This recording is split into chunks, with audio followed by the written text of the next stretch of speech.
बात चूंकि संतान की है इसलिए एक बात याद रखना, हर संतान के भीतर आधी शक्ति माँ की होती है और आधा हिस्सा पिता का होता है। इसलिए योग विज्ञान में एक बात कही, हमारे मस्तिष्क के दो हिस्से हैं, एक लेफ्ट एक राइट, सबके, और ये दोनों जहां जुड़ते हैं उसको आज्ञा चक्र कहते हैं। इसीलिए कहा जाता है जब थोड़े परेशान हो, तनावपूर्ण और खास तौर पे जब कंफ्यूज हो, तुरंत अपने आज्ञा चक्र पे ध्यान दीजिए, क्योंकि इस जगह आपका राइट ब्रेन और लेफ्ट ब्रेन ज्वाइंट हुआ है।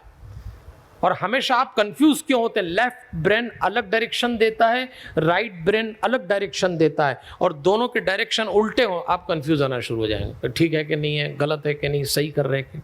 इस कंफ्यूजन को दूर करने के लिए उस जॉइंट पॉइंट पे आइए कि यहाँ है तो दो अलग, और ऐसा कहते हैं जो बायां हिस्सा है वो माँ के द्वारा संचालित होता है और जो दायां हिस्सा है वो बाप के द्वारा संचालित होता है। आपको जन्म देते समय माँ बाप की जो मानसिकता थी वो पूरी तरह से लेफ्ट और राइट में उतर गई। ये ब्रेन का सिस्टम है। इसीलिए हमारे यहाँ जब सांस को देखा जाता है तो हम ऐसा कहते हैं, आपकी बाईं नाक के छिद्र से जो सांस चल रही है और जो दाईं नाक के छिद्र से सांस चल रही है, इससे आपकी उस समय की मेंटलिटी डिसाइड होती है। इसलिए सांस को टेस्ट करते रहिए। आपको ऐसा लगे तो आप सांस का प्रयोग करिए, इसी सांस को क्लियर कर लीजिए, इस सांस को क्लियर कर लीजिए, आपके पूरे कैरेक्टर में डिफरेंस आ जाएगा जब जो काम करें। विषय आगे विस्तार से आएगा, पर यहाँ ने माँ ने शक्ति दी है, माँ की शक्ति पाली। गणेश जी तैयार हो चुके थे, अब नारद जी भी वहां पहुंच चुके थे। तब ब्रह्मा ने कहा, नारद तुम भी तो थे वहां। नारद जी ने आके शिव जी से कहा, महाराज ऐसे युद्ध से काम नहीं चलेगा। तो बुलाया गया।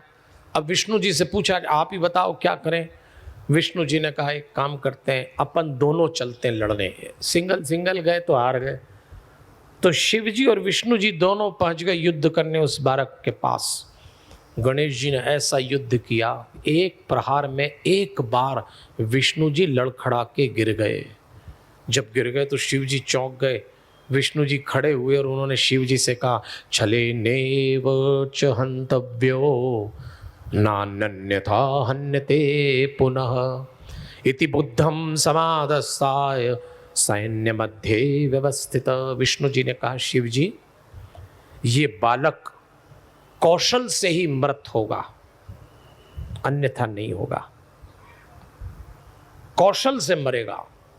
कौशल को छल भी कहते हैं। ये ऐसे सीधे सीधे तो नहीं मरेगा, कुछ छल करना पड़ेगा इसके साथ। विष्णु सिखा रहे हैं। हमारे विष्णु जी को ये वाली टेक्निक बहुत आती। कभी मोहिनी रूप ले लेंगे, कभी किसी को उल्लू कैसे बनाना, कभी किसी को काम कैसे निकालना। उन्होंने कहा, शिव जी डायरेक्ट तो नहीं मरता, कुछ तो करना पड़ेगा इसके साथ। छलम बिना न वदो अयम तामसोयम दुरासद। छलम बिना ना, अब तो कुछ करना पड़ेगा।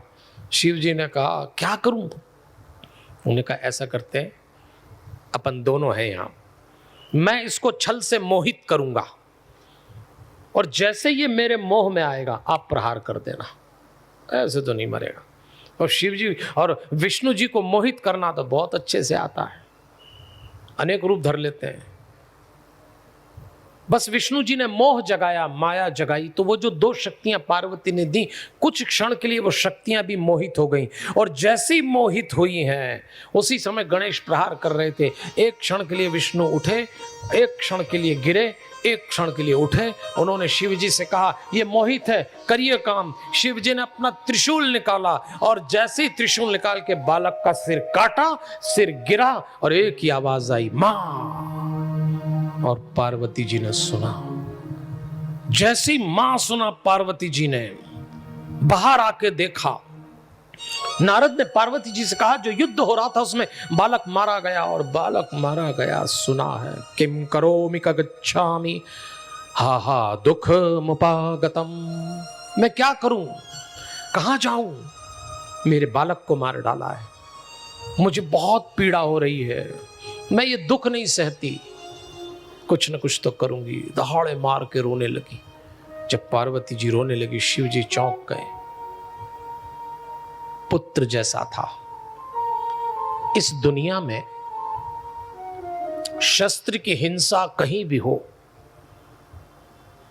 अंत में किसी न किसी माँ की छाती पे जाके लगता है। इसलिए हिंसा कभी मत करिएगा, कीमत केवल माँ चुकाती है। आज रोती है पार्वती जी, इसने किसी का क्या बिगाड़ा था? एक अनुशासन के लिए मैंने अपना गण बैठाया, आपने शक्ति परीक्षण कर दिया और खूब दहाड़ी है, खूब दहाड़ी है। इतना क्रोध में आई कि शिवजी तो स्थान छोड़ के ही भाग गए, चले ही गए। बस पार्वती जी खड़ी हुई, कई शक्तियों की रचना कर डाली उन्होंने और आदेश दिया कि संहार कर दो कराली, कुब्जका, खंजा, लंब शीर्षा, ये सब शक्तियां पैदा करी। अब तो ब्रह्मांड कांपने लगा और पार्वती जी ने कहा किसी को शेष मत छोड़ो, ये शक्तियां इस संसार का संहार करेंगी, इनका देवत्व भंग कर दो।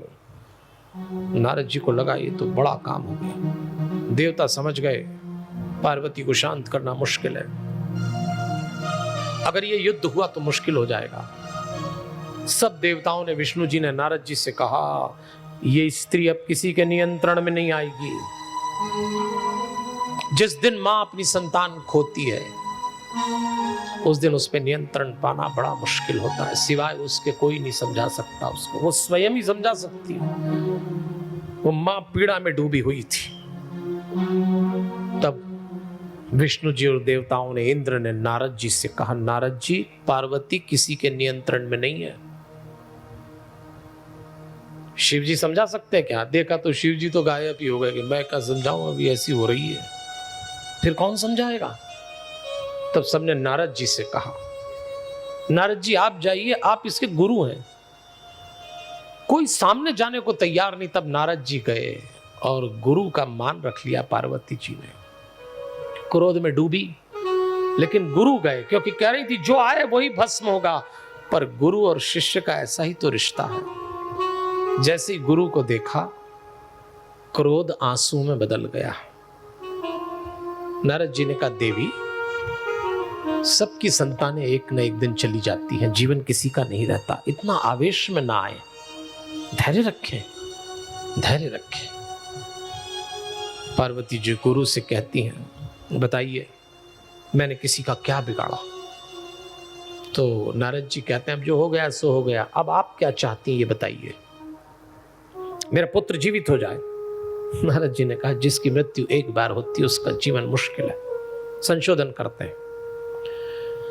तब नारद जी को पार्वती जी कहती हैं गुरुदेव आप कह रही हैं तो मैं नियंत्रण रखती हूं, पर मेरा पुत्र किसी भी रूप में पुनः मुझे प्राप्त हो और इस संसार में प्रथम पूज्य के रूप में मान्य हो तो मैं संहार नहीं करूंगी। ये एक मां की मांग है, ये स्त्री का प्रलाप नहीं है। गुरु समझ गए, शिव जी से कहा और शिव जी ने कहा जाओ सबसे पहला वो काम करो जिसमें सबका मंगल हो, उत्तर दिशा में जाओ और जो सबसे पहले मिले उसका सिर लाके जोड़ दो। एक दांत वाला हाथी मिला, मंत्र से अभिमंत्रित करके देवताओं ने शरीर पे जल छिड़का, मस्तक लगाया, बालक उठ बैठा और जैसे ही बालक उठ बैठा तब गजमुख रक्तवर्ण प्रसन्न वदन सुंदर आकृति वाला बालक देखा तो हमारे ग्रंथकार ने लिख दिया प्रसन्न वदनश्चादि सुप्रभो ललिताकृति।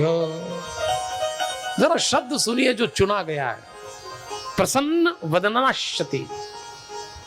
जब उठे तो प्रसन्न वदन थे। प्रसन्न वदन का मतलब उठते ही मुस्कुरा रहे थे। फिर आप कहोगे लो आप जरा मुस्कुराए ले आए। गणेश जी संसार में जब पहली बार पुनः गज रूप में आए तो उनकी जो आकृति थी वो थी प्रसन्न वदन, मुस्कुराते हुए उठे। मैं आपसे यही कहता हूं, गणेश जी पहली बार जब उठे तो मुस्कुराते उठे, इसलिए हम जब सुबह सुबह पहली बार उठे तो मुस्कुराते हुए उठा करें।